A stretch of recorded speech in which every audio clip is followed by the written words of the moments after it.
Welcome to the Legacy Through Land podcast, where we're dedicated to empowering you on your journey to land ownership and management. I'm Tyler Markham, your host, and each week we'll dive deep into the world of land investing, management strategies, and the transformative experiences tied to owning your very own piece of dream dirt. With our expert guests, inspiring stories, and actionable advice, we're committed to helping you become a better land manager, hone your investing skills, and start building your family's legacy through land. Now, let's dive into this week's episode. We hope you'll enjoy. What's up, my listeners and happy people? If you're listening or viewing, I'm getting better at these. I'm not great. So if you have realized that I struggle to not intro both the guest and myself 65 times on every podcast, it's because I struggle to not intro myself and the guest 65 times. Getting better at this. It's really hard. Okay. Go run a podcast and you'll find out it's really hard. But thank you for being here with me. Really excited about this episode. If you know me, I'll probably always be excited about every episode, but the dude that I'm going to have on today is somebody who's like 6 million times more interested than me in the whitetail world and the land and outdoors world. And if you can even imagine this, I think he wears even more hats than me. So I'm going to learn as much as you guys do about all that he has to offer. So we're going to hold him hostage, give you a couple updates in my team, just what's going on in our world. And I will continue to repeat that it is as much of an exercise for me to tell you what's going on in our world every week and not feel like it's some of the same stuff. But it is May. We're going to post this episode sooner, I believe. And here is why. Some of the updates in our team is that we have got some auctions coming up. We've got some property. We're going to auction 3 different parcels, June 14th. These are all in Meigs County. We're going to auction a 40-acre tract and a 52-acre tract. Those tracts are adjacent to each other. So if you're looking something in the 90-acre range, both of these have frontage. Both of these have incredible improvements for whitetails. Both of these have, our own Legacy Acres touch on them. And then we've got a property that's about 10, 15 minutes down the road from them in Pomeroy, Meigs County, that is a 26-acre farm. And I'm telling you, I've been on this farm and this thing's a banger. This thing is long and narrow, so it's going to hunt a lot bigger than what you would think about a 26-acre piece being on a map. This thing has 3 different ridge systems, and I could just go on and on. So got those coming up June 14th with our friend Jeremy Mills and Rise Land and Auctions. We're going to host the auction through Auction Ohio. So go check out everything. The links will be in the description for those. Go check those out. They're going to be great properties. And then we've also got an auction here even sooner. We've got one in Muskingum County that we are auctioning with Kaufman Auctions. And it is with our friend John Collins. It's 137 total acres, but it is parceled into, we're offering it in 5 pieces, 5 parcels. They're all 20 acres or more. And the kicker with some of these is they're not only beautiful house sites, but they border most of these. I think 4 of the 5 border public land. So you could buy 20 acres and get a lot more access to hunt more. They're just really good pieces, really good area. It's got a Nashport address, so it's North Muskingum, but that's going to be May 28th. So again, check the link in the description. Go follow over to check those things out. We've worked really hard on getting that farm ready to go. And this for sure, I'm just telling you up front, if you listen to the podcast, this is experimental stuff for me. This is just experimental stuff. Could I sell these things myself? Probably.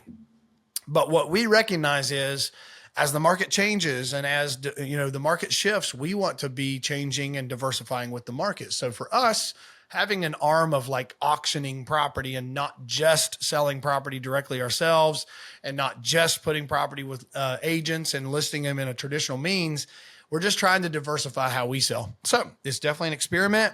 And if you're looking to get a great piece, we've got very reasonable reserves on both of those auctions. And I'm real excited about them. So that's why we pushed this episode up. Go check those out. I'm telling you, there's something for you. If, in these 8 parcels that I'm talking about, there's something for you. Last thing is I sold my Ross County farm. If I'm pushing this up and you guys don't know that I'm having to sell my Ross County farm, that was going to be my new home farm project, the farm I bought back from the sellers I sold it to. Always ask them, if you're crazy enough to sell this farm, please call me. I will buy it back because I love it. And they did. And short version is I had an opportunity come up in Illinois that I cannot afford without selling whatever I can to afford to buy this Illinois piece. So really, really tough decision, but I sold my Ross farm and I'm happy for, it hasn't closed yet. So I guess I shouldn't say that much, but it's under contract. I feel good about it. And I'm excited that it's the right buyer who is a diehard whitetail person like myself. So that has already sold. If you slept on it, you snooze, you lose. And then, the last one, this one's a mouthful here, but I'll say this. The top line header here is you better get on my VIP buyers list over at Legacy Acres Land Company because we got lots of stuff coming. Lots of land. I wrote down some counties that we have bought some land in. Most of this is between 60 acres and under.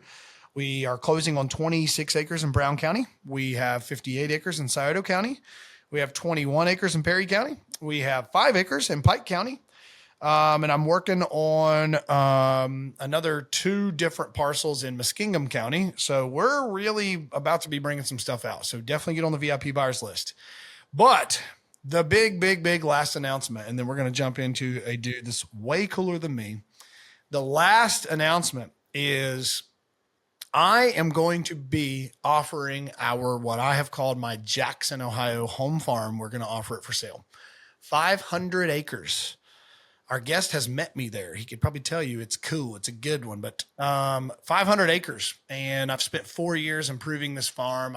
I've had Wes Delks come there twice and provide whitetail consultant, advice for me. I've outlined and laid out the plan that he put in place. We have done like enormous amounts of improvements to this property specific to whitetails. We've got a farm that has a farmhouse, barns, buildings, you name it. I have 3 different ponds, tillable acreage, timber, food plots, road frontage, access, permanent blinds, the whole gambit. And kind of long story short is I've just committed to myself since moving to Columbus that my home properties, I'm going to, say it this way, my home properties are what I would consider my own farms. They've got to be like 30 minutes or less from my house. I'm just really tired of driving an hour and a half every time I go somewhere. And that farm's going to come up for sale and we'd love to sell it as 500 acres and a barn and building and all that. And if you're listening and you're interested, get a hold of me. I'm probably going to have to offer it in some parcels, and those parcels would also be rather large and they're going to be very improved. And it is awesome. And it makes me sick to even say all this, but yeah, I've been through some wild chapters in my life and the show must go on. And so my parents and I have just decided they feel like it's a huge commitment as well. And I have largely been the one to keep the farm up and make the improvements and position it the way I have. And I'm kind of, I've got kids and life and commitments that have required that I not be an hour and a half away, one way, everywhere I'm going to manage my farm. So I'm just trying to be a little more intentional with getting stuff close to home. So love to show that to you. If you're listening to this, it's going to go live like in the next week or so. So it's going to be unique timing to when this comes out, but get a hold of me if you want to see that puppy. And you really must want to kill big deer or I won't even show it to you. And that's all. So let's jump right into today's guest. There is almost no way to intro this guy, but we're going to do our best because he has an even wilder resume than I do. And that is saying something as far as how many hats I like to wear. Today, we got Mr. Greg Kazmierski on with us. I'm excited to have Greg share just the wealth of knowledge that he has. And when you realize how many things that he has his hands in, both in the outdoors and selling land and management of wildlife and technology, it's going to be without saying that Greg has tons of knowledge and value that he can provide to the space. So we're going to jump right in to the guy who has a thermal drone, has a real estate license, has consulting background, loves to kill big deer, and now lives in the Buckeye State. I learned of Greg, just to spoil everybody here. If you have been scrolling on Instagram and Facebook and you get hooked on these whitetail partners reels and these pieces of content that come out about thermals and how deer travel in thickets and how they use drainage areas and all this cool stuff, guess what? That would be Greg. So I'm going to shut up. Greg, thank you for being on here today. I'm excited to talk shop with you. Thanks for having me, Tyler. I'm really excited. Looking forward to it. Likewise as well. And I have to just kind of tell everybody here up front, it's, welcome Greg to the most boring era of his life with me. Greg is 29 for another month. He about to be 30. And so I say that right off the top because when we talk about the pedigree and just the resume that he's been able to build for himself, I want you to keep in mind he's 29. Dude's younger than me. I'm 36. Dude's 7 years younger than me. And he's really, really been intentional with some things that have served him well. So, again, I caught him. He caught my attention, and I met him through Javen. He caught my attention with his Facebook and his Instagram and just the content he puts out. It's incredible. It's very niche. It's very well put together. It's very consistent. And so, I don't know that he would call him the Dos Equis man of the whitetail world, but he is one of the most interesting people in the whitetail world. So let's have some fun today, Greg. If we just start from the top, who in the world is Greg? And other than this black sheep note I wrote that he's originally from Michigan, we're going to look past that as quick as we can. But other than originally being from Michigan and getting your life right and then moving to Ohio, where do you want to start, dude, with how in the world you got into the land space?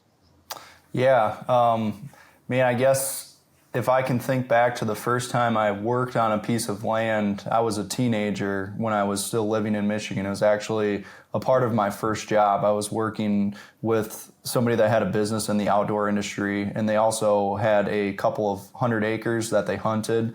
And part of my duties when I was working with them was just kind of hanging tree stands, putting in food plots, doing things like that. And with him also having a brand in the outdoor space, part of that was me going out there in like the summertime, and I would film deer coming out into the bean fields, doing things like that, and just really fell in love with watching the deer do what I predicted them to do, and why we put in these improvements, watching the deer use them. It was just something that I was very drawn to from a young age, and that just really hooked me on the idea of not only having a passion for whitetails, but having a passion in that land space. And I would say that the land side of it really ignited more so in my adult life when I realized how valuable of a tool or a vehicle that land can be in a wealth building sense. And that's when it became even more attractive to me, and where I really started kind of putting two to two together of how can I blend my expertise that I have with learning about deer with this land thing, and then bring them together to build a business, build a career out of it.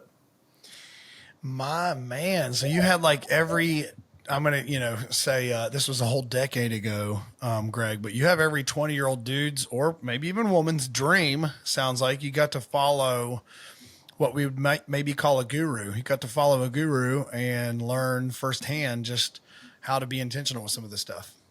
Yeah, absolutely. And honestly, like my journey into real estate didn't start in land. It started more so on the flipping side of things with homes. I just worked alongside a couple of guys that were doing some foreclosure flips, and I was really just kind of doing a lot of the grunt work and then just trying to get a behind the scenes look of what does this actually look like. And I kind of realized that a lot of the problems that they kept getting hit with along their way to making a profit on these investments were not things that I wanted to do, where the land type of stuff of trying to figure out like how can I make a property more usable for somebody from a recreational perspective, those were just better problems. Like those are the ones that I could see myself solving and enjoying solving. And that's also like where that hard transition over to land just really made sense to me. All right. So I'm backing up here for a second. Let me give you the hook for Greg's podcast today. This is ChatGPT, by the way, but I loved it. ChatGPT says Greg's one of, and I quote, Greg's one of the few people who can walk a farm, fly it, map it, and help you improve it all in one visit. That's so good. No pressure, Greg. No pressure at all. But so backing into this, dude, and I don't know if you know my journey, but people who have listened and watched this, I was a house flipper. I don't know if you knew that. I was a house flipper before this. I do remember you saying that when I came out to the farm the first time. Yeah. Yep. So, I kind of threw up in my mouth when you said that for a second. So yeah, I've gotten over the trauma, but, I was a cool house flipper back in the day. Actually, I probably should never say never, but for now, never. For now, never. Don't have much interest. So how in the world how do you start the journey when you were a house flipper, or you were part of, and I'm guessing, Greg, were you a licensed agent in that capacity when you were working with those guys? No, that was more so just in my early 20s when I was still just kind of trying to figure some things out and needed to have some work before I knew what direction I wanted to go.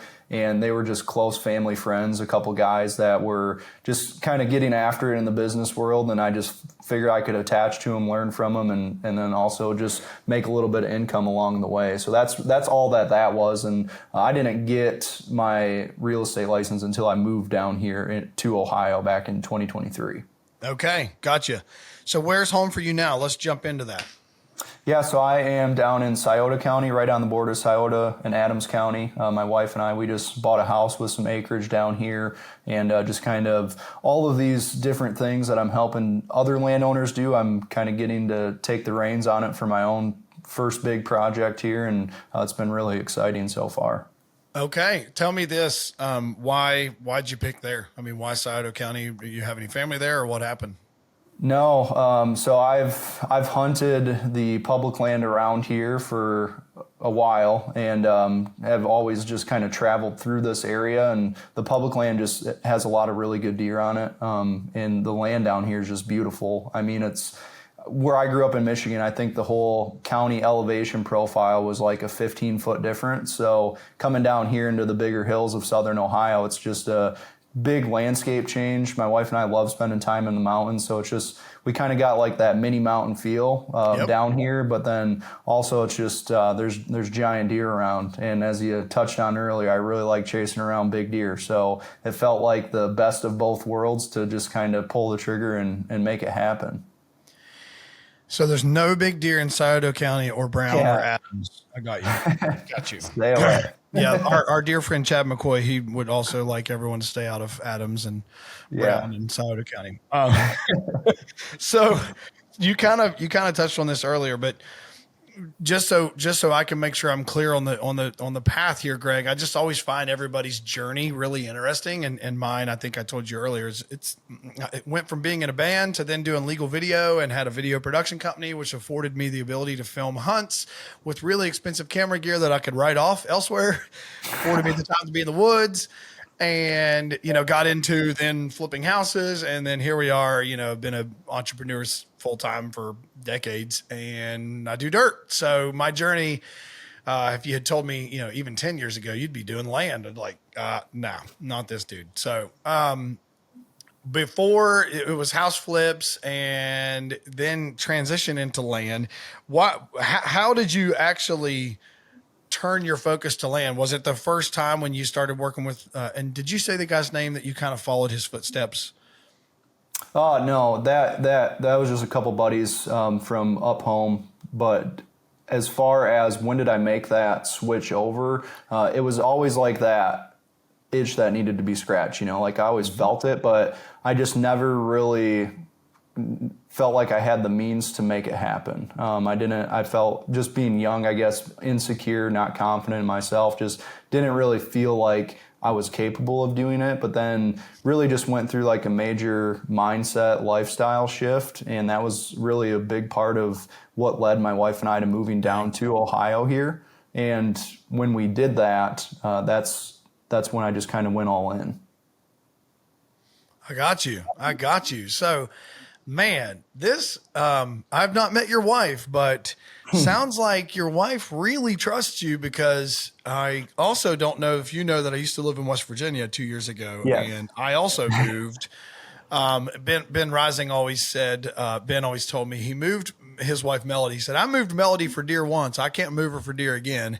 And, it was always just kind of a running joke, but I moved my family for deer, for some of our, truly some of our trajectory was focused on whitetails. So Greg, you did this as well. And you went from, how far was it from where you were from in Michigan down to Scioto County? We're talking, what's that, 6 hours or something? Well, we got that Starlink down there in Southern Ohio. We texted our buddy Elon Musk. He hasn't replied yet, but we do have Greg back. We're waiting on a partnership here, I'm thinking, with Starlink. But if anybody can do it, Greg can. So, Greg, we lost him for a second. He's back and better than ever. We were talking about this crazy move, and I asked you if you knew that I moved as well for deer, and talking about Ben Rising and Ben moving for deer, and how he always challenged me and kind of cautioned me that you can't move your family for deer more than once. And so I did that, and it's like, sounds like you guys did the exact same thing. And you were saying, how far was it from Michigan, where you guys are from, down to where you live now?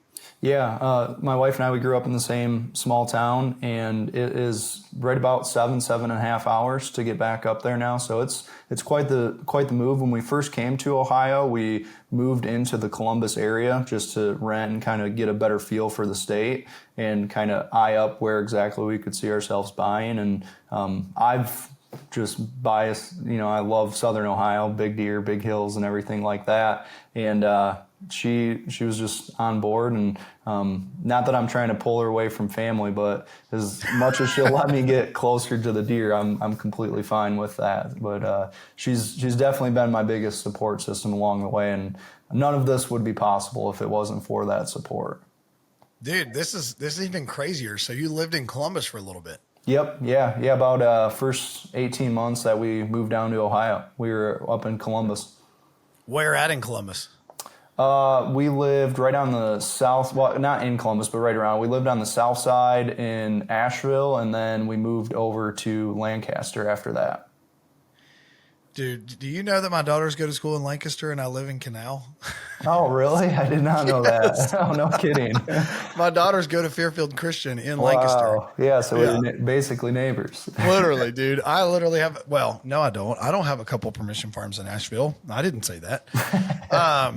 Yeah, dude, that's such a small world. And we love it. We love it here. But honestly, you said 18 months. I mean, we're coming on here in June. Will be 2 years. Here in June will be, first mark of 2 years. And it's been a whirlwind, but I love it. I'm close to, we go to Easton. We're close to Ohio State games. We're close to all this stuff. But in 10 minutes from Canal towards Lancaster, you already know I'm in God's country, banger deer stuff. Absolutely. So I don't miss, we lived in a snitty neighborhood in Charleston, West Virginia, and everything was a drive for me. So I don't miss it a bit. I like where we're at, but all right. So Raritan, Otway area in Scioto County. I mean, for our listeners and viewers, that is not the most happening area in the world. What's your wife's name again? Melinda. Yeah, Melinda. How'd you get her to? Did you have a good house, or does she just not care about living in the city like my wife? Doesn't need to live in the city. She's definitely at peace, just being kind of out of the way. The view from our front porch is just phenomenal. And we started a family. We had our firstborn back in January of this year. And it really felt like a place that we could not only start our family, but also allow me to just do all my crazy deer hunting stuff right out the back door. So it was just really the perfect blend. And we knew we wanted to be somewhere with a view and in the hills or the mountains. And this place just seemed to check more boxes than anywhere else. And the location was just kind of just something that we're okay with, and definitely some inconveniences, it's over a 30-minute drive just to get to a grocery store, but I'll take that for what it offers on the plus side really any day of the week. I'm going to send this podcast to my wife just so I can see if we can move a little further. So getting a good deal here is $15,000 an acre. So, it's not, not going to be easy for me to amass a large farm here. So it's a little bit easier down here. Yeah. Hey, I got a farm. I'll sell you, but anyways, we'll talk offline. Hey, so we've kind of danced around this, but Greg, I want you to give the viewers and listeners the how wide of a funnel and how wide of a net, let's say, you cast in the outdoor world. What are some of the hats you wear?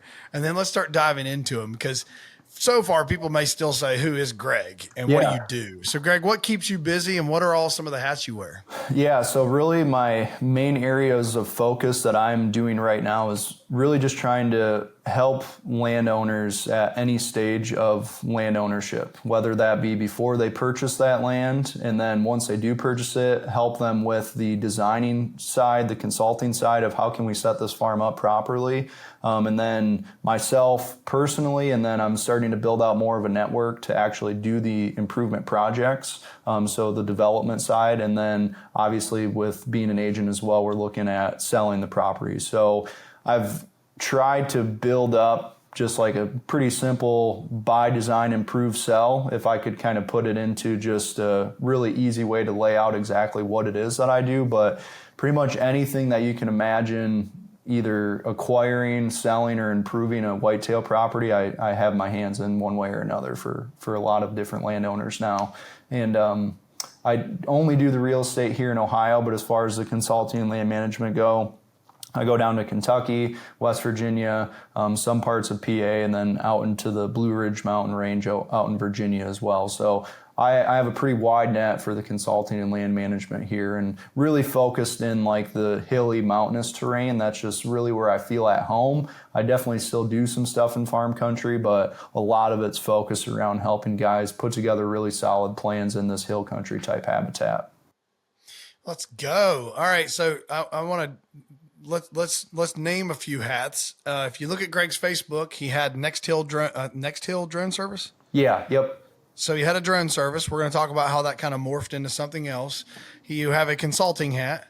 You have a land agent hat. You have I'm a diehard deer hunter hat. You have I'm a dad hat. Yep. I'm a husband hat. Right?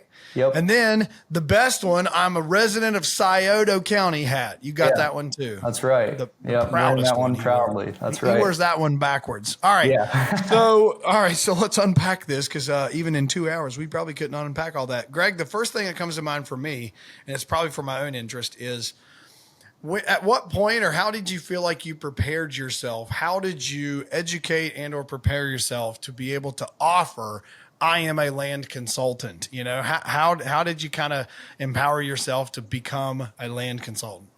Yeah, I think that's a great question, because that's definitely something that I get asked a lot when I'm initially meeting with a landowner, talking with them about me coming out to their farm, is just the fact that I'm half of a lot of the people that I work with age or 10, 20 years younger than them. So they obviously want to know, like, what do you know and how can you help me? And I thought right from the very beginning, like, I know that I can't go out there and offer the same type of service, not the same type of service, but the same type of appeal that somebody like a Don Higgins or Ben Rising, like, those are just legendary names in this industry, right? And they've have this reputation, but I need to build that reputation. So my thought was, how can I show landowners that I not only understand whitetails and how they utilize the type of landscape that their property is on, but also try to blow them away with the type of deliverables that I'm providing to them. So that's where, like, a lot of the content I make comes into play, is that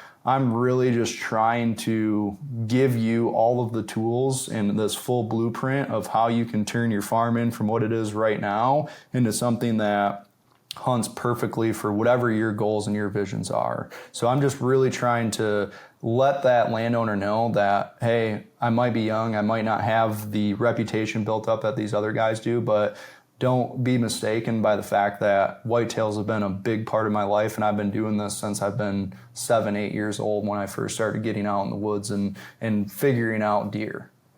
Okay. I like this. I mean, it's wild. You said Ben Rising. I didn't even know he hunted, but it's amazing. You know, it's amazing you said that.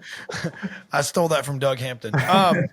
So, you know, and honestly, Greg, like, I tell you, just even for my own sake and our listeners, people have asked me to consult before. You know, people ask me all the time, hey, give me a look at my farm. Look at this on a map. Just break this down. Tell me what you see. And I'll be honest, like, I'll tell them what I see, or I'll tell them thoughts that I have, or the projects that I've done on my own farms, or things that I could see that might help them. But I've never I guess I've never just been comfortable enough to say that I know my crap. Like I've just never been like, hey, I kind of know my stuff, because I feel like, and it's this stupid persona that we all put on ourselves, that I haven't killed 76 150 pluses like Ben Rising and Don Higgins. Well, I'm also 36 and you're 29. So like if I had killed 76, I would have started illegally. Let's do some math here. Right. Yeah. but Greg, what background other than being in a tree and time spent, I'm going to guess there's been other things in your career path that have molded you and shaped you to where you said, hey man, like I can do this. Like, does some of the stuff come to mind that you had talked about? You kind of shadowed a guy. Where was that, in Michigan, that you had shadowed a guy younger? Yep. Him. And then just other than that, just growing up, like I was helping out on friend and family farms, doing like that same type of thing. Like people knew like I'm the deer guy, right? So anybody that had a property that they wanted to have a little bit of hunting, they'd be like, where would you hunt? Do these type of things. And we would just go out and kind of like set that type of thing up. And I was doing that from when I was a teenager, really. So I guess that the confidence was just almost natural, because what I have seen time and time again, and I'm not trying to like ego boost here or anything, but like I can go out into a property after looking at a map and have a pretty good idea of how the deer are using it, and most of the time it's pretty accurate.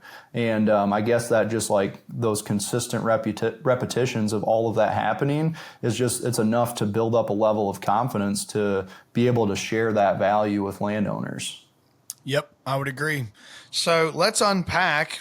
Put on your, I'm a whitetail consultant. You can hire Greg, and it's called is it Whitetail Partners of Ohio or just Whitetail Partners? So the Whitetail Partners Network is this network of consultants. We have 9 guys on our team right now. The Whitetail Partners brand was founded by Sam Billhorn. He's from Wisconsin, and he brought on this network of consultants. And how I operate here in Ohio is just like as an individual, I've rebranded like my business offering here in Ohio to Next Level Whitetail, just to align with some of the things that I'm doing online. But I'm a member of that Whitetail Partners Network. Gotcha. Okay. So Next Level Consulting. Yeah. Okay. Got it. So put this hat on. I've engaged with you, Greg. I've retained you. I've hired you. We're setting up an appointment. What does a typical whitetail consulting job look like? Just help us wear the lens of what are you looking for. And by the way, I've had just full transparency here. I've paid Wes Delks twice, had great results with Wes. Really love him. He's a Don Higgins prodigy.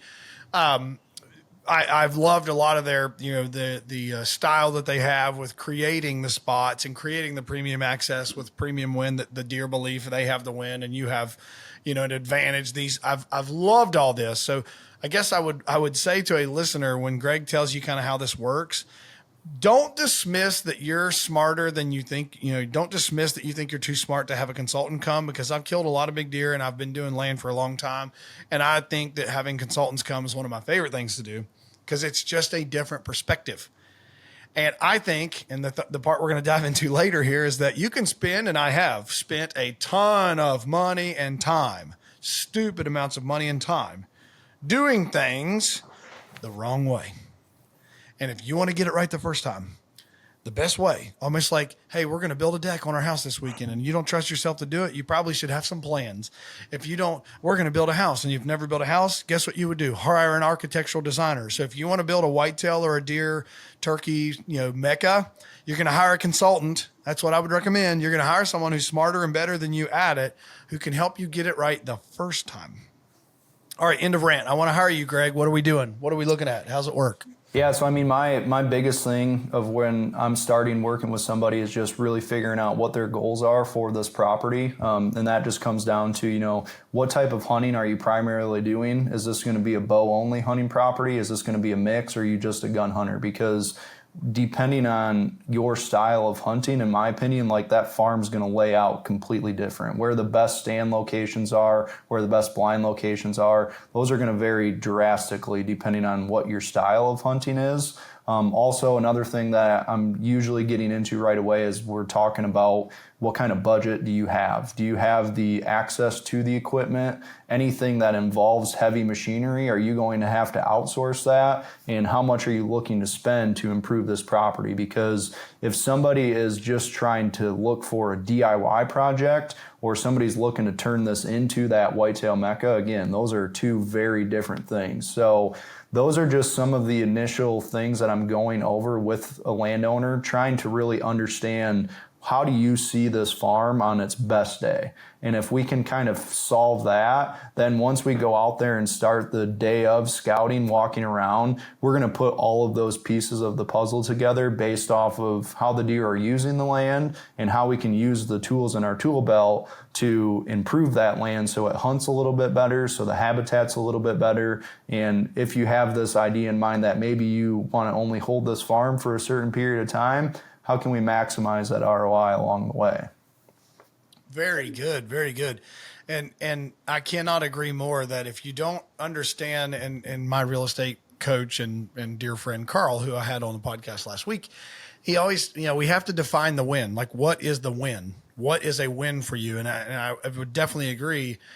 And that win's different for everybody, because that win is all going to be defined by what is success to you on that dirt. What is success? You said it. So, pick an avatar of a client that you maybe commonly work with, somebody that you commonly work with. What do you see when you're getting onto people's properties, or even prior, if you're looking online, like, what are you seeing as some of, or one of the biggest mistakes that you're seeing landowners make when you're out walking dirt? So anytime that somebody has experience hunting a property before they bring somebody like me out, I'd say that by and large, the most consistent issue or problem that I see that we have to overcome is access. People are not paying enough attention to access, I feel like, not just from the sense of getting into a spot without disturbing the deer, but the long-term impact that something has from having like an interior access road that you're consistently using day in and day out to get into your standard blind locations. For the deer, you don't even realize that you're altering their behavior patterns. And a lot of times, just because it's natural human behavior, we're going to use the easiest way to get from point A to point B, especially when it comes to this type of activity with hunting. So solving that access problem is definitely the most common thing that I see when people have experience on a farm, or say if somebody just purchased a farm that somebody had already been hunting. Most of the time, like, the access trails are just not quite the way that they need to be set up. Okay. So what do you think if you were to shift gears to, like, what would be the biggest mistake you see when people are trying to create, let's say, deer habitat, or some of the things that you see as a mistake that's pretty common on your consulting trail? What jumps out, or what comes to mind? I would say that the thing that immediately comes to mind is getting too caught up in not tactics in general, but there are things like adding in mock scrape locations and water hole locations, for a couple of examples, where sometimes people will just go overboard and feel that you can add those into any location and it's going to make them better. But I feel that there's a time and a place and a certain quantity of what you want from things like that. And I think that just based off of the nature of how much content is available, it's very hard for just the typical everyday landowner and hunter to decipher, is somebody just trying to sell me something with a product, or is somebody just trying to get their point across and say it's a little bit different than this guy? And I think that people can just get caught up in this loop of doing too much of that tactic stuff and not focusing enough on just being a woodsman and trying to understand, like, what are the natural deer behaviors on this property and how can I build on that rather than try to create like the perfect scenario. I know what you mean. There's a lot of fads in this industry. There's a lot of gimmicks. There's a lot of marketing schemes. And honestly, I'm not going to go on a rant, but it's why I haven't really wanted to push harder with filming and some of the stuff that we do. We film our hunts, but I like to wear Sitka and shoot a PSE, and you can, I don't want Matthews to sponsor me. I don't want it because I guess, I shouldn't say I don't want it. I'm saying I don't want to be sponsored or bought by anyone. And this industry is so full of people that are bought and sponsored and they're just puppets for a product anymore. And, this water hole, like you just said, this portable water hole, this shell water hole, it's just going to change your life. You'll shoot your first 200 if you put this thing in this fall. And it's just a bunch of BS. It's a gimmick, and it doesn't translate well. And it leaves, to me, it just leaves a sour taste. And I've had that sour taste too many times. I think you're right. Yeah, I think one of the things, and I think because one of the things that I really enjoy about working with landowners is trying to share how valuable woodsmanship is and just understanding how the deer flow naturally through the landscape. And that's why I enjoy making that content so much. And I think that's why it resonates so well with people, is because I'm not trying to push any kind of specific tactic or product or anything. I'm just giving information of what I've learned along the way, and being able to do that one-on-one with a landowner who's genuinely interested in becoming a better woodsman. That's just, it's the best part about what I do, because I feel that I have a specialized knowledge about how deer operate that other people can really value from. And I just know that successful hunts, successful property ownership is a part of so many core memories through my life already. The fact that I get the opportunity to work with people to create those core memories for themselves, their friends and families, it's just what a special thing that I get to do, to work with landowners and do that.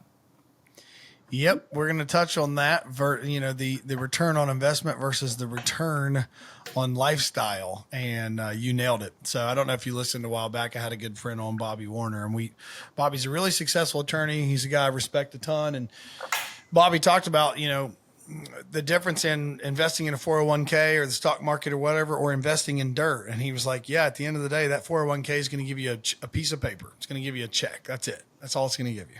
And that land's going to appreciate arguably the same as what that 401k could give you. And look at the memories you're going to create on it over a 20-year or a 30-year or a 40-year period, or what your kids are going to get, what you're going to hand down to the next generation. He's like, it's immeasurable. You can't even measure it.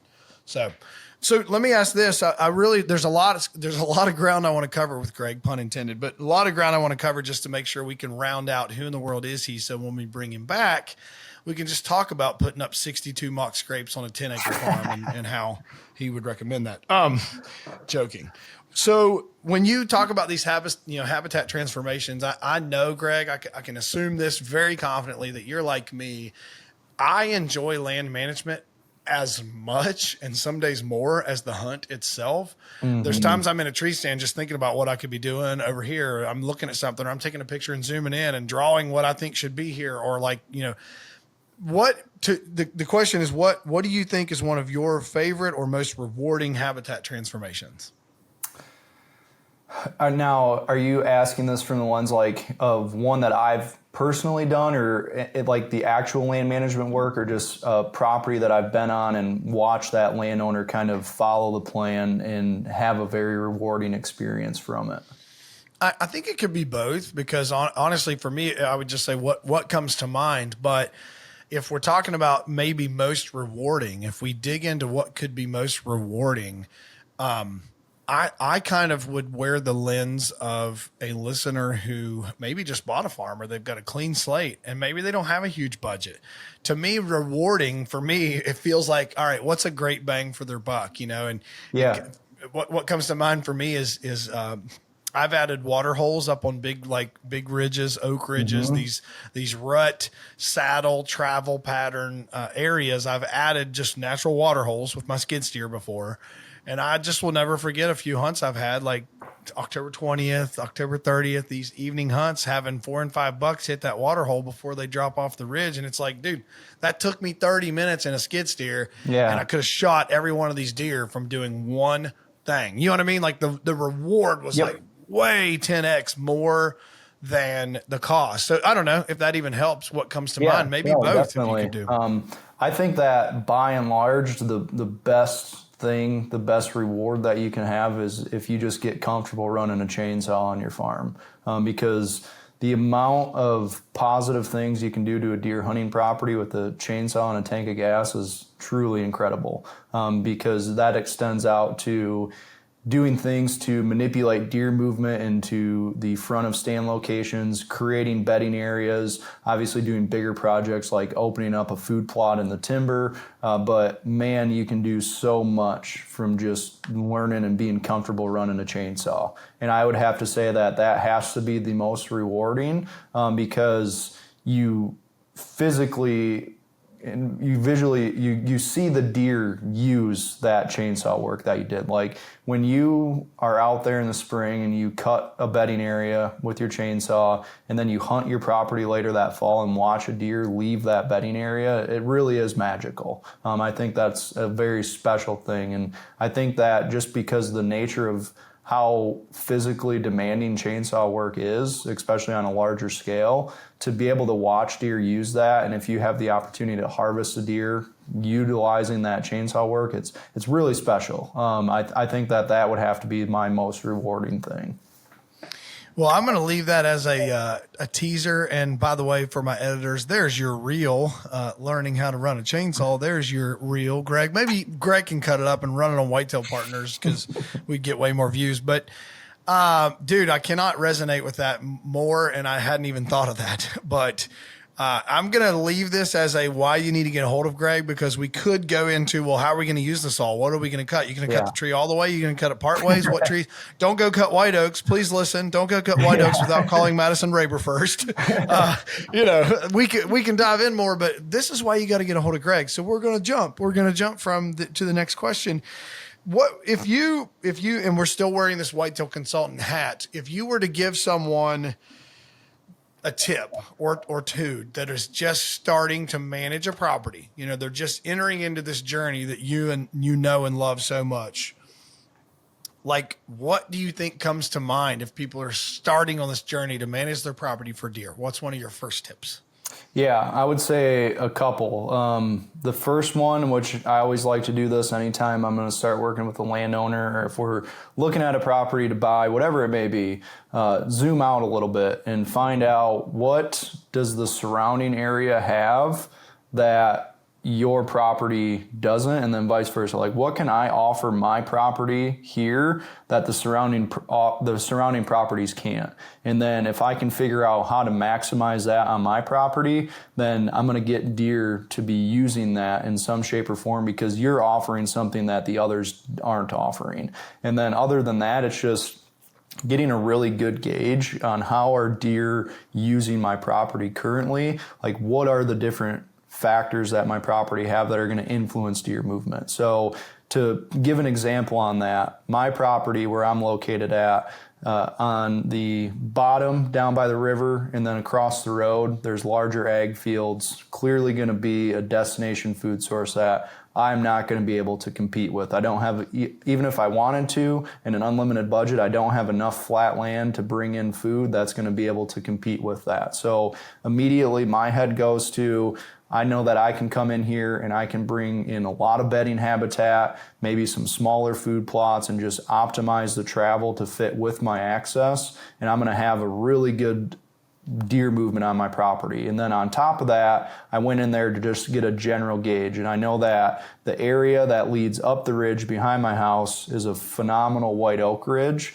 And on the back side of it, there's not really much value from the timber in a deer perspective. There's some bigger trees that I think I can harvest, but if I can make the back part of my property essentially a sanctuary for bedding that I never go into, and optimize that white oak ridge for travel down through before they head out to those ag fields in the evening, then I have this natural flow that I'm just going to utilize. So I'm working with the natural deer movement by knowing they want to hit that white oak ridge on their way to destination food. If I can then just insert bedding on the other side of that oak ridge, then it should be a really consistent movement, as long as I'm not going in there and messing anything up. So we didn't even touch on this, Greg, but the house you bought, I'm assuming you have some acreage where you live? Yeah, we got, I think it's just over 30 where we're at. There you go. Mm-hmm. So honestly, that to me, I haven't seen your property, but that's the ideal size for someone who just wants to get going, have your own slice of heaven, and still be able to do some cool projects. Absolutely. I think you can do projects on 5 acres, but 30 really gives you, and I'm guessing, is this all big woods, Greg? Sounds like mostly big woods.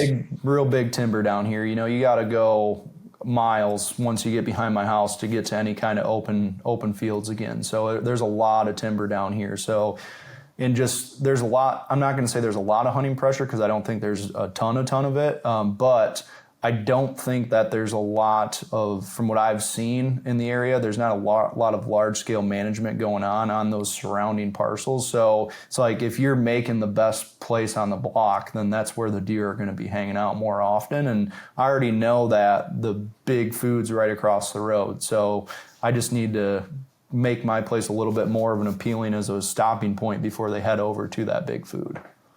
Well, and something that I'm hearing you not say, and let's frame this. You're a whitetail consultant. You have all the brain power to go and do the coolest architecture for deer that we can all think of. I'm assuming you could doze all this and clear cut it and make a bunch of food plots, and you could dig 10 water holes, and you could, 3 permanent blinds on the way down on this ridge system. You could do all those things and like flex your I'm a whitetail consultant muscles. But what I'm hearing you say is that wouldn't serve the property. Correct. It wouldn't serve the herd. Like it wouldn't serve the outcome you're looking for, which is to be at full draw, I'm assuming, on really big bucks. Yeah. My idea with my property is if this is going to take me a couple of years to narrow it down to really learn the property, but if I could fast forward 3 to 5 years from now, I would imagine that I'm going to have 2 to 3 trees picked out with very specific dates of when I'm hunting those trees. And other than that, the property's not going to get hunted. It's just going to be a sanctuary. And that's just plain and simple how it's going to be. Because I think that with a property this size, you got to be selective. And if you set it up right and have that discipline, then it's only going to take a couple of days. Yep. I like it. All right. This question's not even really, technically here, Greg, but, we're talking about big woods, we're talking about big woods. And what I would say is intimidating for me even, and I've grown up in West Virginia. I've hunted big woods my entire life. Like to even like coming to Ohio to hunt near an ag field. Like I didn't even know what those words were. Like we were, it was hay fields. Was your fields at Grandpa's farm in West Virginia. There wasn't a lot of ag. So like what I'm wondering, and maybe there's listeners that are like me, is I can become intimidated sometimes with just big woods. We all know, and we know that deer live in the woods, deer bed in the woods for the most part. The deer travel in the woods. The deer are going to use wind to their advantage and get into funnels and situations to successfully walk through the woods. How, for you, Greg, how have you kind of been able to take some of the intimidation away from, like, and I'm going to frame this in the example that like Don Higgins, I know a lot about their strategy and their ideology about premium access and, giving, like, I think of this inside fence corner all the time where you got this inside fence corner and the wind is kind of blowing out where your wind is in a field behind you that's open and you're hunting this woods corner that's an inside of a fence corner. Right. I know the strategies, and I would call the traps that they want to build in their consulting plan set up. I can show them to you on my farm. Well, in big woods, you can't do that. And in big woods, you've got to walk into the woods. And they'll say, well, we never go in our woods. Well, Greg lives in the woods. The deer are in the woods. Greg's got to go through the woods. So how do you kind of unpack and reduce the intimidation for how do you walk into the woods to hunt deer in the big woods, potentially knowing, hey, they might be looking at me up on top of this ridge because I'm going to use a ditch to get there. Like, I guess, how have you been able to make use of big woods in your brain? What comes to mind? Yeah, so I think that the best thing you can do is just you got to get very specific about when you're hunting stand locations and just understand that when you're getting in the big timber in the hills where these deer do have such an advantage from an elevation perspective, that it's inevitable that you're going to bump deer, but it's how can we limit that to the best of our abilities? And using my property again as an example, there is a point that comes out on the property, and on the front half of that point is like where all of my access, my houses, everything like that. On the back side of that point, where you get the actual point of the ridge, is going to block that elevation. I'm going to try to target all of my bedding improvements on that back side away, so that way as I'm climbing my elevation or as I'm getting around the hill, I'm doing the best that I can to stay away from that deer activity. And then the stands I find, if I want just like a bed to food type of stand, then it's going to make sure that if I'm doing an evening hunt, how can I access that stand location without the deer in the bedding area seeing me? Because yeah, you might get a straggler just because deer are pretty nomadic in the big timber, no matter what. You might get a straggler that you bump on the way in, but I would rather bump a deer that's already up on its feet in a transition area like that than bump a deer off of a bedding area or out of a food plot. You know, that's if I have to choose, I'm going to choose a deer up on its feet in a transition zone like that. So that's the one thing that I'm doing. And then the other thing, if I have, because the thing that I love about big timber in the hill country is that the rut funnels are just absolutely incredible. And if you can pair solid habitat improvements with these rut funnel stand locations, it's just use the most efficient route to get in there. And if you're able to do so, hunt it all day and just sit there and wait. And you're getting in there before dark or daylight and you're leaving after dark. So you're just waiting and that action is going to be there. Just very similar to like what you saw with your water hole. If you're in a really good pinch point and there's bedding close by and food close by, I can almost guarantee if you're out there the first week of November and you hunt it all day, you're going to get some activity that's coming in front of you. So it's just being okay with the fact that you might bump deer because that's just the nature of how they act in the timber. But I'm just trying to not bump them from these areas they're spending the most time, being the bedding and that food.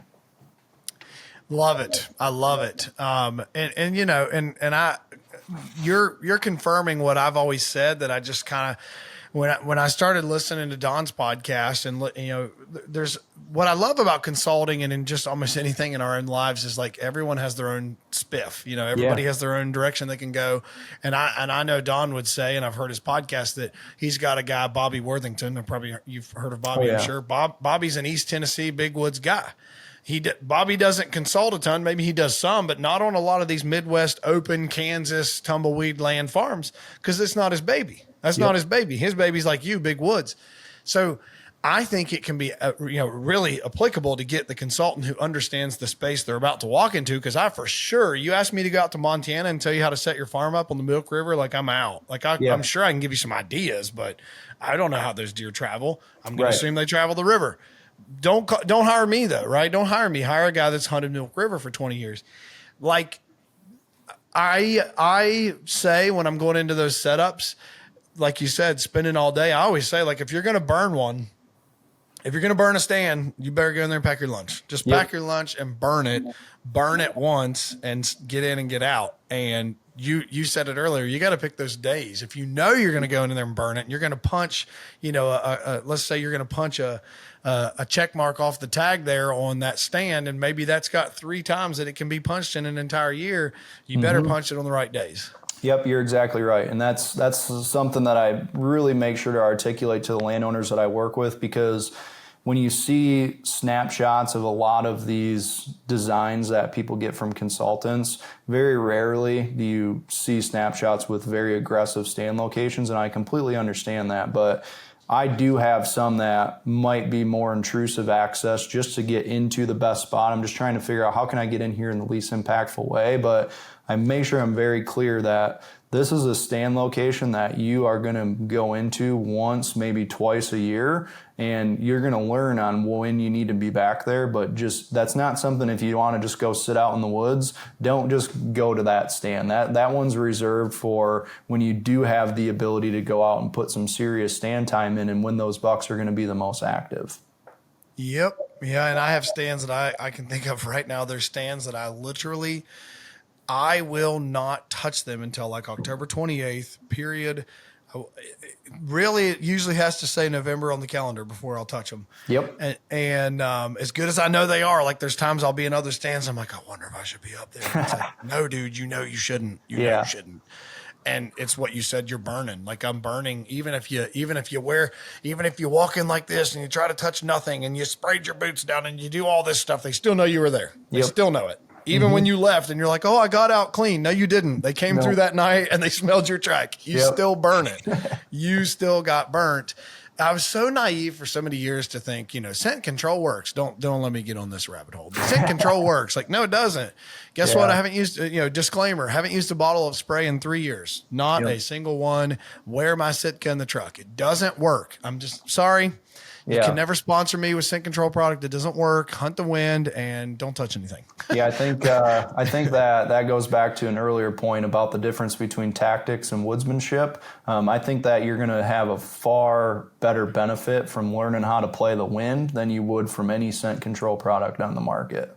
Literally, I cannot tell you I used to take the internal deodorant pill from Scent Blocker. I used to get completely stark naked in a field every morning and get out the tote, wear new underwear, new socks, new everything. If I touched my clothes with bare hands getting them out of the dryer, I'd rewash them all. Yeah. I had a dryer on my back porch so it could suck outside air to wash and dry my clothes. If my wife even made bacon and the vent and the microwave was on when those clothes were hanging, I'd rewash them all. Yep. Dude, it was stupid. And you know how much joy that took from just not shifting your focus to listen, trust the wind, learn to hunt the wind. Scent Blocker, when they got sued, it was so hilarious. But I should have gotten the tattoo of, forget the wind, just hunt. How stupid that was. How so stupid that was. Please do not sponsor me or attempt to sponsor me for a scent control product. I am disinterested. All right. Get me back on track, Greg. We got a lot more to cover here. I want to tie some technology into how you look at a farm and how you set it up. There's this thing, Greg, I don't know if you've heard of these things. There's these things in the air that they're like birds and they have a camera on them and you can fly them and they do things. So, pretending you're not stupid to drones, my man, tell me about how you utilize drones in your business. Because if you look Greg up on Facebook, he has, I think it's called Next Hill Drone Services. Yeah, yep, and that was like my service offering as I was trying to get the whitetail stuff off of the ground, and just really using it as a tool to kind of help produce some income, but also get comfortable with something I knew was going to provide value once I was working with landowners more often, just getting comfortable taking photos and videos, things like that. So one of the ways that I utilize that drone is just getting a before snapshot of this is what the land looks like. And then as I continue to work with landowners, we can see how things progress. And when you can tie that in to show somebody, like if we're going to take back a field and turn it into deer habitat, for example, and you can show that before and after, and then also tie that into how many more deer they're seeing, how much more success they're having on the farm by providing better deer habitat. That's a really cool piece to add in. The drone, the one that I use, it also has the thermal capabilities as well. So wait, what? We're going there. Yeah. I've been waiting. I'm about to set the hook. I have so many questions. Yeah, so it has the ability to obviously get the heat from the actual deer or wildlife, whatever that may be, and then show you right on the screen where they're located at. So you said show a before and after, and I'm picturing in my mind like we've converted a field to a switchgrass field and, or native grass or whatever, and we're converting it to bedding. And I'm guessing you're actually going and running the drone, do a population inventory or, a deer numbers inventory on that farm to show, hey, there's 7 deer bedded in the switchgrass field now. Am I right? More so just to kind of get like the visual of what that looks like from the sky. Because, if we're using that as an example where you're turning a farm field into that regenerative habitat where it's really good deer bedding, you can see it from the ground and get an idea like, okay, yeah, that's really thick. But looking at it from above down, you can start to get exposed like, wow, there's deer trails everywhere in here. There's individual beds all over the place. Like this is an area that the wildlife are really utilizing now. I honestly really haven't done a lot of like the inventory perspective. and it's nothing against anybody that does. It's just that I don't find enough value in it to want to offer it as a service, because for me, it's only providing a snapshot of what's going on that day. And while, yeah, we can definitely get an idea of these are the kind of deer that are hanging out, this is where they're hanging out, there's so many variables that go into why those deer are where they are: food sources, wind direction, time of the year, all of these different things that I would have a hard time pinning a lot of value to that. So while it's a very cool tool to be able to share with landowners, it's not something that I'm holding a lot of weight to when we're actually locating these deer. Okay, that's a very articulated and good answer. Let's peel some layers. Did you do, have you done like any kind of drone recovery with yours, or helped people, or used it for yourself for the thermal aspects? Yeah, definitely. We've used it as recovery, just like personal use, and then friends, close friends type of thing. That's another one of those things where it's like, that idea was really attractive when I first got the drone, but then I was like, do I really want people calling me the first week of November asking me to come and help them At find 2 the deer? a.m. Right. Not really. After I just sat in a tree all day. So if a friend needed it, anything like that, a landowner that I work with, and I can offer a lending hand, like, I'm definitely going to make myself available for that. But it's not something that I was trying to provide from a service perspective. Well, let me ask you, Greg, this is just you and I having a conversation, because I've got a lot of thoughts on this myself, and I'm wrestling with this myself. So I would appreciate your feedback and candor. Is, what do you think the future of thermal drones or drones, like, what do you think the future of this is in the hunting world? And I guess we could say, at a state level, I mean, I know different states have different rules, but we know now currently, as of this recording in Ohio, drones, and tell me if I'm wrong, Greg, but drones are legal to inventory deer. Drones are legal to help in the assistance of recovering deer. And I believe there's a parameter that you can't fly it. It has to be 24 hours after you've flown it, that it's legal to then hunt on the same property you've flown that drone. Yeah, something along those lines. And I wrestle with this thought too, because it's like anything else. It's like any other tool that comes out that revolutionizes something. There's good eggs and bad eggs. And with a low barrier to entry, like, it's relatively easy to learn how to fly a drone. And if somebody's got access even to just a credit card to buy one of these things, you can do some not so good type of sportsman things with them. And I think that's just an unfortunate reality. And I would like to say that it's going to end as a net positive, but there may be some bumps in the road. Like, I don't doubt that we're going to see stories and headlines where these drones were the reason that somebody harvested a very large buck. And I don't know, I guess, like, I look at it where, would I have a lot of joy in filling a tag that way? And I think, like, the idea of it's cool. Like, wow, I can find this deer, I can go hunt and I can fill my tag. But, like, how am I going to feel when I'm standing over that animal and I use that drone to fill that tag? Am I going to feel fulfillment like that I do if I use woodsmanship skills? So it's like, that's where I say, I hope there's a net positive. We're always going to have these bad eggs, but I think just from the aspect of all of the tools that these drones have, from being able to use the thermal for recovery and having a very high percentage when you have a good operator, being able to do things like do spot spraying treatments in whether it be food plots or these large ag fields to get rid of non-natives. There's a lot of positives for these drones that if we're able to get through this bumpy period where there's a lot of people doing not great things, I think that it's going to be very positive here if we're looking back at this in another 5 years.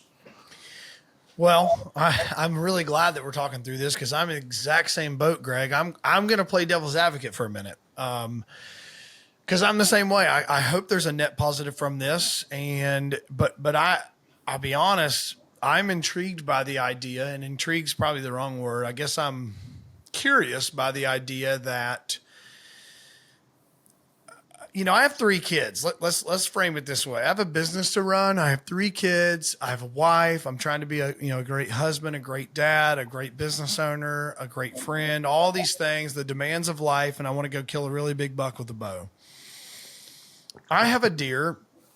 I'm making up a hypothetical, but I have a deer that I can't find, really, really big deer, can't find, or I just can't find a buck I want to go hunt. I'm not excited about any bucks that I've got. I can't find a buck I want to go hunt, and I can fly this thing, potentially. I can fly this thing over public land. I can spend some hours and hours and hours, and I can locate a really big buck with this drone. I can locate him. And then I can think about him, and then I can go drive around in my truck in a couple weeks and look at that field or look at that wood line or that field edge and see if I can get any more data. And then I can build a plan, a mousetrap, if you will, for killing this deer. And then 24 hours before I'm going to hunt him, or 2 nights before, I can go run the drone again. I can find this deer. I can confirm he's still alive, and I can confirm he's bedded where I think he is. Yeah, the question that the thought that you've provoked is, all right, let's say someone goes in there, sets a tree stand up, successfully gets into a pinch point between where that deer's headed, and they successfully harvest the deer. Let's say it's me or it's you.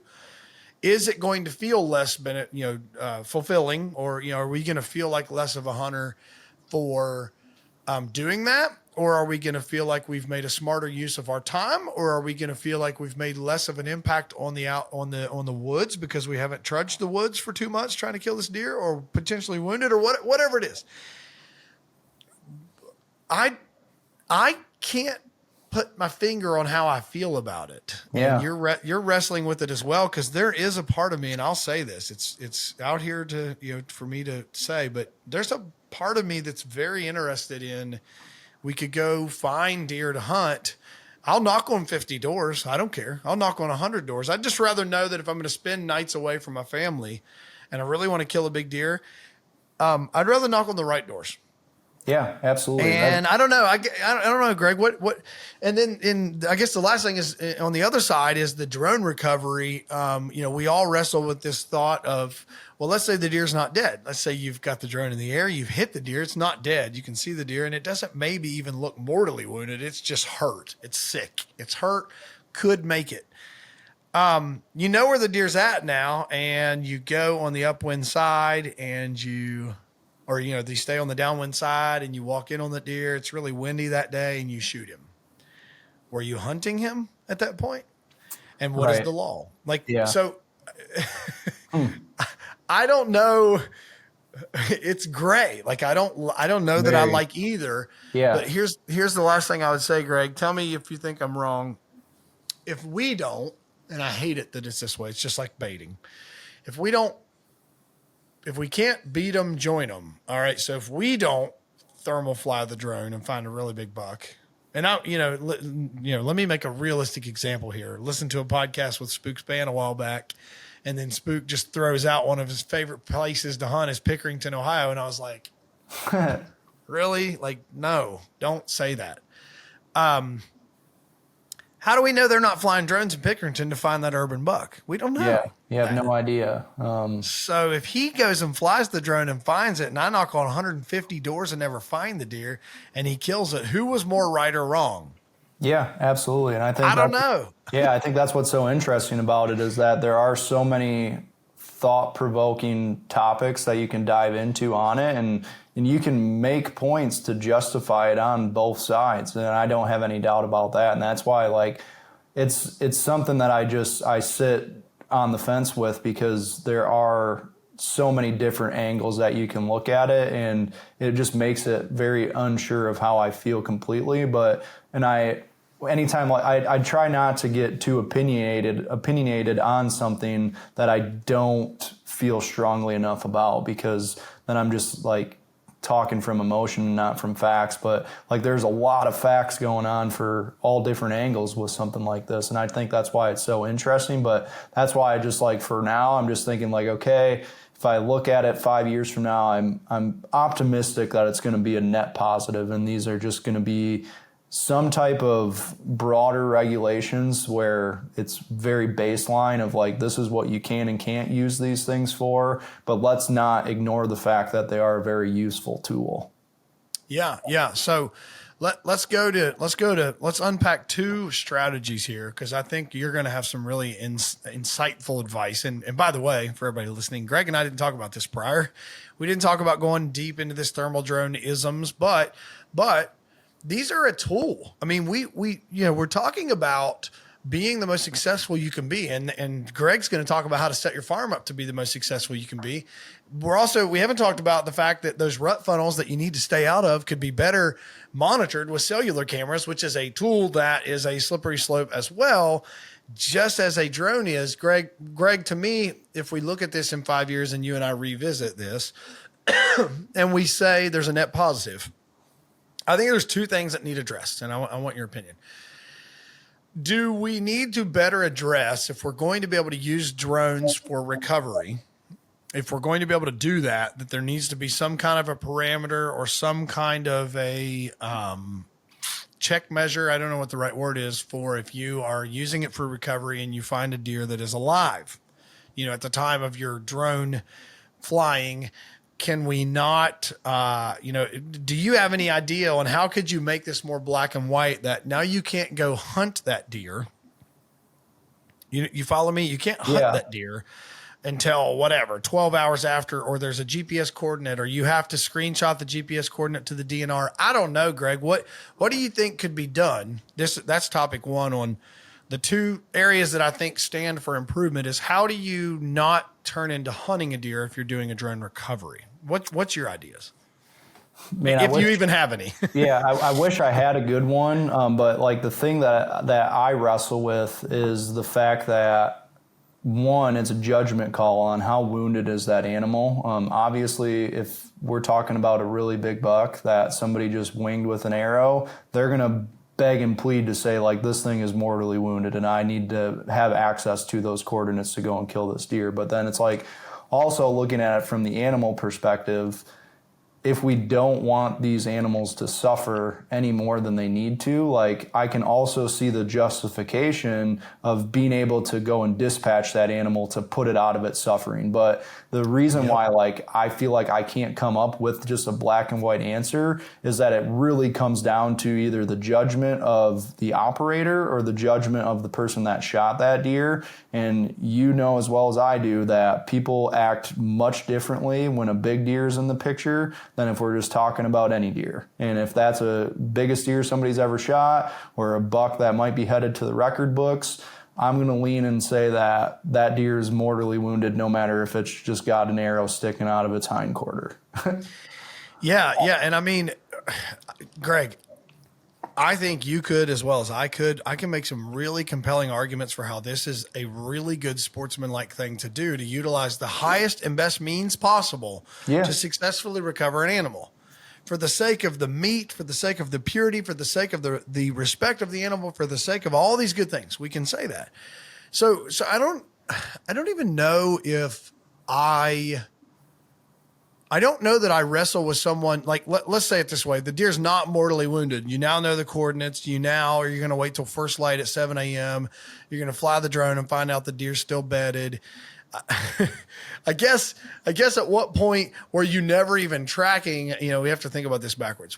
At what point were you never even tracking a wounded deer? You were just doing an inventory and know that this deer's bedded. He's never even been hit. Yeah. I guess, do we have to institute some kind of a measure where the deer, I don't know, shows visible signs of being hit or visible signs of a wound? Or I don't know. Maybe, could you require, if the drone operator says that they can show blood on the screen, that a DNR officer be on site, for the final 100 yards of the tracker? I don't know. But I think there's so many arguments you could make for how this is great. This is really good. Because we've all lost deer. If you're a bow hunter and you haven't lost a deer, you haven't hunted long enough. Yep. I've lost deer. It's sickening. It is sad. Painful. It is sickening. It is the worst. I actually think it's worse than a pregnancy. Good thing my wife's a couple rooms away, but it's the worst. And you feel terrible. You just do. And especially for the animal, if it's going to suffer the death of a coyote eating it alive, or just whatever terrible thing could happen. Anyway, Yeah. Okay. So I guess there's no black and white answers. If you're listening or following along here, comment, send us a message, let us know what your thoughts are. But then, Greg, in this same vein, what do you see needing to happen relative to scouting your property, inventorying your property with a drone? You know, at what point, how do you monitor that a drone was or wasn't flown in to utilize how to scout your farm? Because I'm kind of like you. I can make arguments for both sides. I mean, I honestly can make some compelling arguments for myself where, you want to talk about the best way to stay out of your 20-acre property. Right. I can tell you how to stay out of it is to fly over it. But yeah, absolutely. Where do you go with that? Those are the two areas that I just think we have room to figure out is how do you use it as a scouting tool? And I think there is a great way to use this even in your consulting world. Mm-hmm. I think it would be interesting, and I would love to see my farm even 4 times a year. I'd pay a guy to come to my farm 4, 5, 6 times a year. Tell me how many deer are living on my farm in January. Tell me how are living on my farm in September. Tell me how many are on my farm in the middle of November when it's a rut funnel and we think there's bedding on us, but there's actually not. There's only 4 cruising bucks and there's no does. Well, now you know you know of a problem that you can fix in your habitat management strategy due to using a drone. So, and how do you govern this 24-hour thing? And I'm spitting that off, Greg. Does that ring a bell to you? I have just heard in Ohio that's currently the law that you can't. I believe that's what it is that 24-hour thing. But I think that as far as regulating it goes, so like from my understanding, it would have to come from the top down with like being able to get flight logs and things like that through the FAA and just like from what I understand about the drone market in the sense of the FAA, which is the same organization that's monitoring all of the flights across the United States, like the drone stuff is very low on the totem pole of things that they worry about. So it's like they're putting a lot higher priority on the everyday flight travel. So it's like, who is going to be the person in charge of something like this is where I go to of like, how is it going to get settled out? But what I guess almost fear of what's going to happen is like they just throw this massive ban on it because they don't understand it enough and there's not enough resources put into it to figure out how can it be used as that useful tool. We'll have to leave this as Greg and I admit we haven't figured it all out yet. So give us a month. Yeah, we can keep getting up with more arguments if we just keep talking about it. Yeah, we're going to talk ourselves in and out of it, and then we'll let you know what happened. Yeah. But when we were talking offline, Greg, before the recording, I had asked you, what's one of the craziest or most unexpected things you've captured on drone footage? We've covered how you use a drone in your consulting, and I 100% agree because I fly a drone on every property I look at. I look at it in person, but then I'm immediately flying the drone to see what does this thing really look like.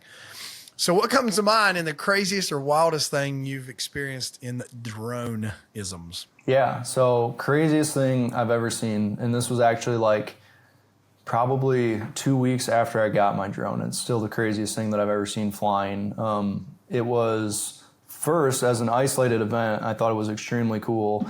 There were 4 bobcats that I caught eye of with the thermal. And then I was just doing like a general photography, videography session on this property for the one that was going to market. And I always just like to turn the thermal on just to see what's going on because it's really cool to see from up, down, all that. And so there's, 4 bobcats, which just seeing that, I was like, wow, that's pretty incredible. But then as I continued to scan, there's a deer, a pretty good sized buck that was bedded not too far away from these bobcats, like 100 yards away or so. And the way that it looked, like the bobcats were heading towards this buck. And so I just watched this whole scene play out where they basically put a stalk on this buck and he ended up getting away. But it was pretty amazing to be able to watch that from top down, like just being, I don't know, it was crazy. Like it wasn't action packed when it happened, but like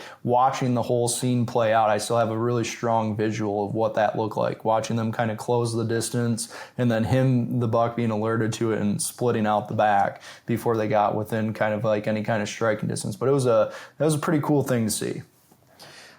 Honestly, Bobcats, we could jump off onto this for hours, but like 10 years ago, even if you saw a bobcat, like I remember getting a picture of one in Meigs County literally maybe 10, 15 years ago. And it was like, dude, like Facebook groups were lighting up. Like there was a bobcat sighting. Now it's like every week. Yeah, they're everywhere now. I don't think Ohio's caught on real quick that we are doing just fine on the population of bobcats. Yeah. And especially maybe you down have better here. data. Yeah, especially downstate. You know, like there's a lot of big timber out here, and they're thriving. I don't have any doubt about that. Yeah, I don't know if they're considered an apex predator, but I would think they would be because they got to be up there just based off what else is around. Yeah, yeah. I mean, what would eat them? A bald eagle or something that would be big enough to pick them up? I mean, right. I don't know, but I think they're doing a lot of damage. Especially our turkey friends would say they're doing a lot of damage. But definitely. All right, we're jumping into, so I think you guys have started to see Greg's got the drone hat, the land agent hat, the consultant hat, the I've moved my family for big deer hat. So we're going to try to all right, if we were to sew all these hats together and we mux this into a unique business, which this is what's happened is Greg's become he won't say it, but he's a guru, okay? He's an influencer, all right? Greg is an Instagram influencer. I'm just telling you, spotted in the wild, real talk. He's big time, but how do your roles, Greg, all these roles and all these hats that you've worn, how do your roles, like as an agent, you're a successful drone operator, you're a consultant, how do these feed into one another? How does this equip you to be uniquely equipped to do well at what you do? Yeah. I mean, I guess that they really at the end of the day, they all revolve around land. And I think that it's being able to not only verbally describe land and make people understand it if we're talking about somebody, whether they're buying or selling a property or they're wanting to improve that property, but also being able to show that through photos, show that through videos, and being able to combine all of them together. That's what my vision was of how can I come to the marketplace and offer something different than anybody else has here. So that's really just trying to how can I attach to guys that are doing things in an isolated sense of that I want to do, pick off the positives that I know I can emulate, and then craft that to my own style, but create this whole service offering. And then it's honestly, I mean, I'm not going to lie to you. I take it a day at a time most of the time because there is a lot going on and it can get overwhelming at times. And I find that if I try to plan out too far ahead with this many moving parts, it becomes too much and it's just not really worth it. So I'm really just still trying to take it day by day and figure out what is it that makes me different from the next guy? Because there's so many good land agents out there. There's so many good drone operators. There's so many good consultants. But is there anybody doing all of those things? And I just like to believe that what I offer is much different than anybody else on the marketplace.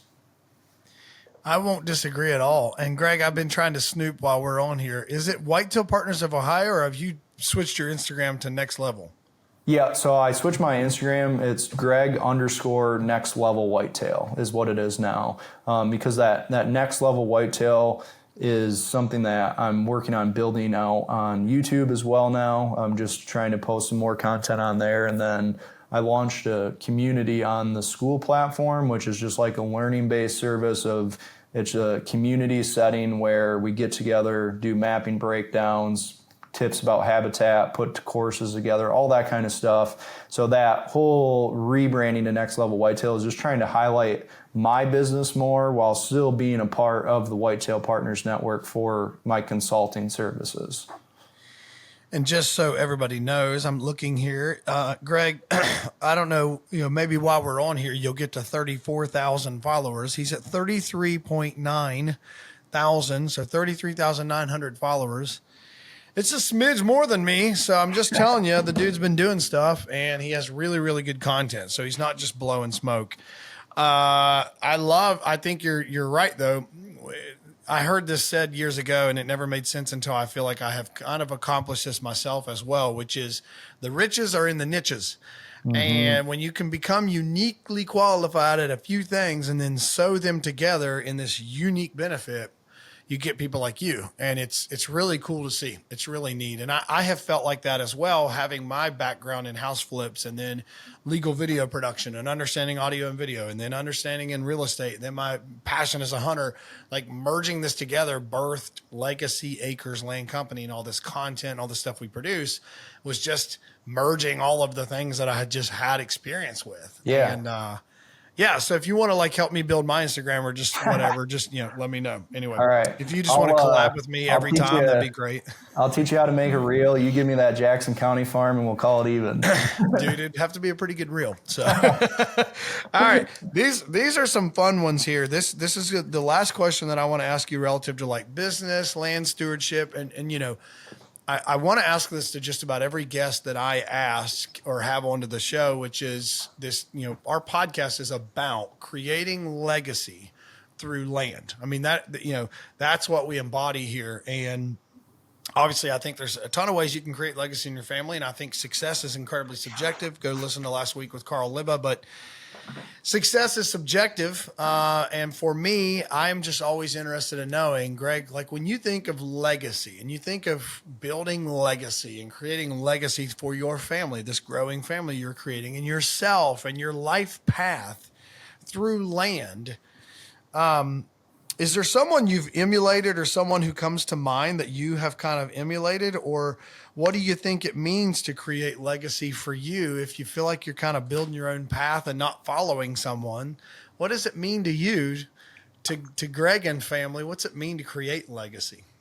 Yeah, I think that's a great question. And honestly, I feel that in the sense of what I'm trying to do with land ownership and building legacy is unique to both mine and my wife's family.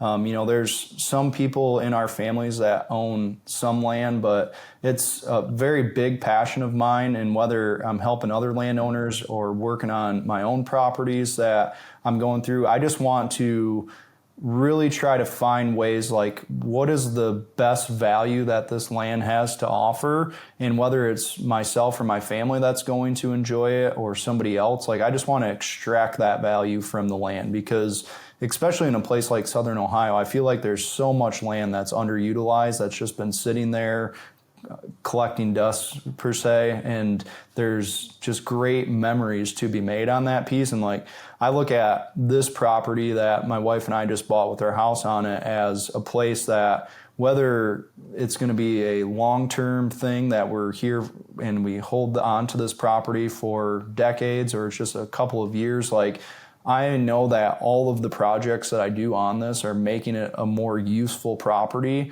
and it's going to be more enjoyable. And I already see that just from the entry-level projects that we've done. So I guess to summarize, like just finding out like what's the best way that I can extract the most value from a piece of land. And that's a type of legacy that I would really like to be able to live, and just also show people that just with some discipline and hard work, like you can make a property really, really cool. I love that. I love that. So these are going to be some fun, easy questions, rapid fire. You're not even allowed to think. To quote my favorite show, Step Brothers, this is just shot out of a cannon. Don't even think. You have to answer. Favorite season to be on the land? What comes to mind? What's your favorite season? Fall. I was going to say, don't say it, fall. Yeah, man. When those leaves start turning and it starts feeling bucky, dude, I am like in. Yeah, I'm that like, first cold front in the fall, that's sign me up. Yep, for sure. Okay, one tool you can't live without. And when I was writing all these, I started like thinking about it myself too, of like, what's one tool I couldn't live without? And this is going to be fun. So one tool you can't live without. I'm going to say Onyx Hunt. Reason being is that when I was on a consulting job this year, my phone stopped working just out of nowhere. And it was on a big property. The property was like 300 acres. And I had to stop and leave, because I can go out and walk that property and memorize things, but it doesn't mean I know where they're at when I look at a map again. And so at least in this stage of life, the most useful tool I have is Onyx. Aha. And Greg, you would agree they're completely open to sponsor the show. We would take them. Right. Yeah. Yeah, I would take them. I use Onyx, love it. Tried DeerCast for a minute. Anyways, all right. So next one, dream property. Oh, this one's fun. Dream property. Sit back and close your eyes. Blank check. What is it and where is it? You know, I feel like that there was a time that I would say Iowa. It's really easy to get drawn to that, but I've gone out to the southwest corner of Wisconsin a handful of times now with hunting some public land with friends in the bluff country there, and they call it the driftless area. And I would have to say that if I could lock down a couple 100 acres in that driftless area of Wisconsin, just with the beauty on top of the caliber of bucks that are walking around out there, I would be pretty on board for something like that. Boom. I got to add this to my list. I've never even heard of it. So It's a beautiful area. Oh, this one's a funny one. Campfire or tree stand? Campfire or tree stand. Yeah. I'll take, I think I said at the beginning, I said I'll take both. If I could sign up for both of them. Yes. Yeah. Saying yes. Yes. I'd like to sit in that tree stand and then go have a group of buddies around a campfire that we're talking about the hunts, because those are special times right there. Yep. Yeah. Tree stand butt and campfire butt. I'll take both. Yep. Yeah. Dude. Okay. Best piece of advice you've ever gotten about land? Man, I'll guess that I'll give credit where credit is due here. When I met up with you at the Jackson farm.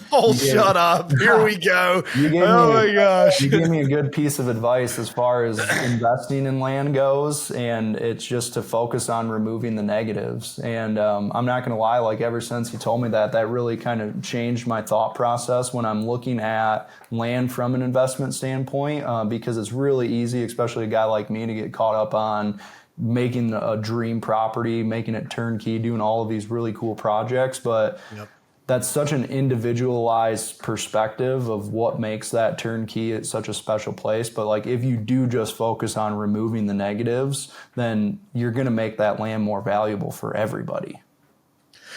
Thank you.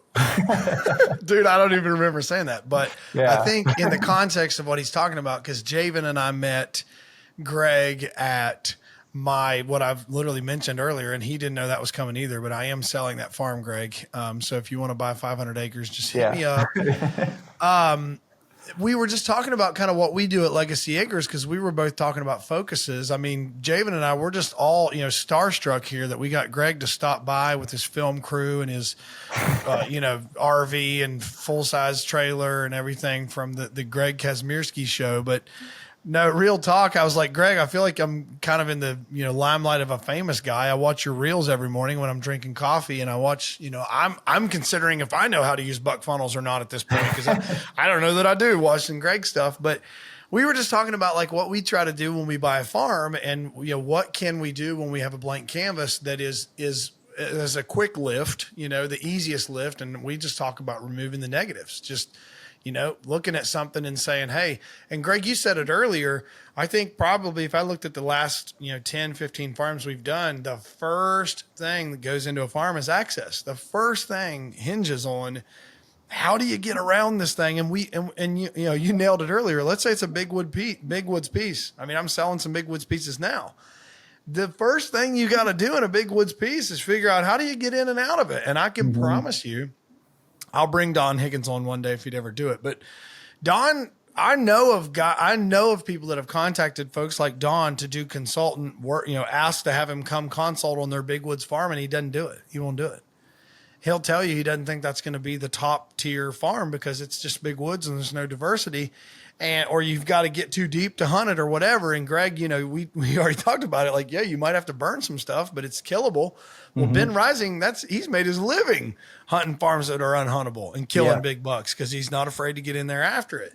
So that's kind of what we tried to do in the beginning, is just how do you remove the negative? And if it's the crap access, which is usually the first one, then go in there and cut good roads or do good things to get yourself into that property clean and quiet. I love this. That's hilarious, Greg. Thank you so much. I didn't know I gave you any great advice, Thank you. Cool. I'll pat myself on the back. So we've talked about how uniquely gifted and qualified and all that Greg is, and I don't think it's fluff at this point. How do people get a hold of you, Greg, and what does an ideal client look like?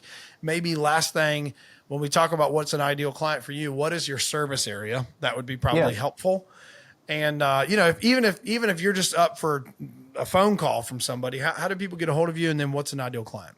Yeah. So to start with, like what an ideal client looks like, that I touched on it here recently about that school community I created. The reason behind creating that school community was to really try to expand the reach on what this ideal client looks like, because I understand that not everybody is ready to invest into having a consultant come out onto their farm. But I thought, what better way than creating a community of like-minded individuals that share the same type of passions at a lower entry than what we're talking about for a consultation. Like my school community, $10 a month, and you get this access to all of these different resources, which are going to be continuously built. So even if you're just somebody who is passionate about maybe one day owning land and you want to start getting reps in of what that looks like, or just want to become a better woodsman, that's really what my goal of what I'm trying to build in this community is. It's still in its infancy stage, so there's a lot of growth left, but I feel really good about what is coming in the future. And I mean, as far as working with individuals, if you're looking to buy or sell hunting land anywhere in Ohio, that's my jam. I travel all over for that. And then as far as the consulting goes, I mean, I've done properties that have been 10 acres in size, and I've done properties that have been 1,100 acres in size. So anything that you're looking to try to maximize based off of your goals, we're just going to shape that, and we're going to do the best that we can to actualize what you have in mind. And as far as getting a hold of me goes, Instagram, you can follow me there at Greg_NextLevelWhitetail. Feel free to just shoot me a DM if you want to have closer contact just about your farm or anything. You can also send me an email, greg@whitetailpartners.com.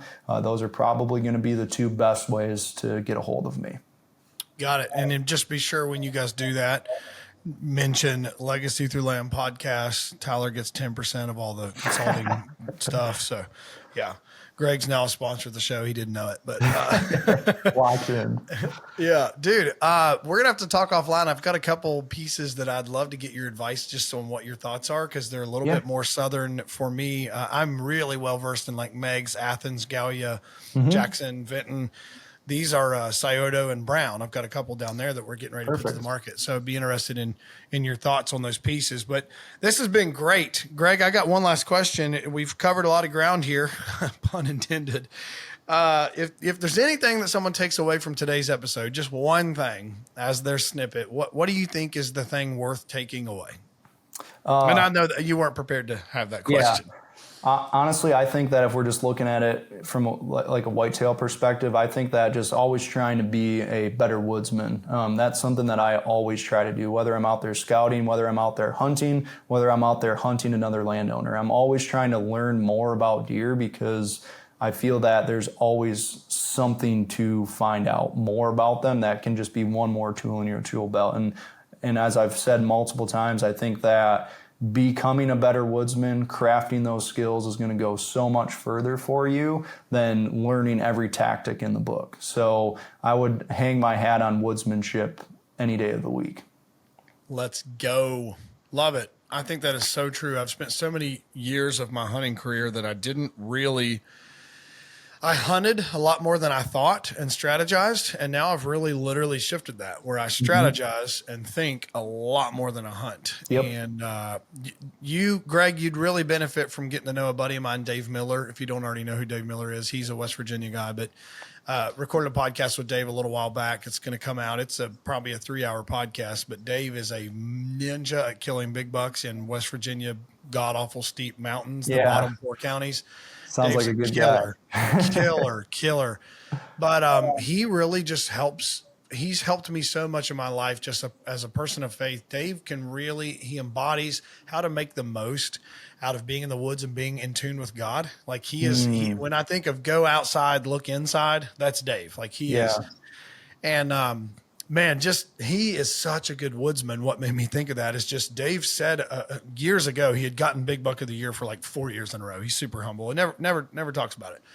But I think he said in a Facebook post one time, and it was like this literal paradigm shift for me. It was like such heavy words that I don't think he would have ever, like you said, I told you something that was heavy. I didn't even know it. Dave said, I think, he said something like, I scouted 45 days and hunted 2. And I was like, wait a minute. What am I doing? Like, I'm like, I am an idiot. This is why I'm not killing big deer. Gosh, I'm hunting too much. Like it was like this thing, just this heavy weight hit me. And now, and literally he's somebody I'll talk to about that, where like it's middle of October and you're like, hey, we want to get after it. The leaves are turning and it's cool and stuff. And he would be like, but like, are you going to kill him tonight? Like, if you don't think you're going to kill him tonight, why don't you just go figure out how to kill him? And it's like, dude, that is becoming a woodsman, like that's really where it's at. The actual kill or success only comes when you've put the work in. And so, man, I resonate with what you're saying. I spent years and years doing the wrong stuff, like years. So I think that's a part of anybody's journey. It is chasing deer. We're playing a losing game. So it's pretty tough from the get go. Yeah. Yep. I never forget. I think it was Jared or Justin Lurk said one time on a jury video, he said, we are part-time hunters hunting full-time deer. And we're already at a disadvantage. Their life is built around survival. Yep. And when we just think we're just going to walk into their world and just snipe one of them, it's not going to happen. That just doesn't happen. You've got to outwit them. I think, honestly, I'm sure you're the same way, Greg. This is just why I love bow hunting so much. It's just the chase. It's a chess match. It's hard. I just love it. It's the ultimate thrill to me to outsmart a mature deer. But anyway, we could talk for hours and hours, Greg. I've really appreciated being on here. Obviously, it goes without saying, Greg would be a wealth of knowledge if you're looking to get in touch with someone and you've thought about, hey, I've got some property or I'm looking to get some property. Maybe use Greg to help you analyze. I would even argue, and you've heard us say this before, if you listen to my podcast, make sure it's the right piece of property before you buy it, because you can do a lot more with the right piece when you buy the right piece than you can with the wrong one. And I only sell the right pieces, so don't ever judge me, guys. I only sell the right pieces. But Greg, this has been fun. We'll have to get lunch in Southern Ohio together. And hopefully, if you guys have listened this far, you've benefited from this. I would believe you have. I get 10% of anything that Greg gets from this, just FYI, just to clear that up. And I appreciate your guys' time. Thank you for listening this week to the Legacy Through Land podcast. I can't tell you who's going to be next week, but I just hope you come back. All right, y'all. Bye. And that's going to wrap up this week's episode. If you're finding value in this content, we'd love to hear from you. It'd mean a lot if you could share with us how this podcast is helping you on your journey and let us know of any topics you'd like us to cover in the future. Be sure to connect with us on all social platforms at Legacy Acres Land Co. and subscribe to stay updated on when new episodes drop. We hope you've enjoyed this week's episode of the Legacy Through Land podcast, and we'll see you next week.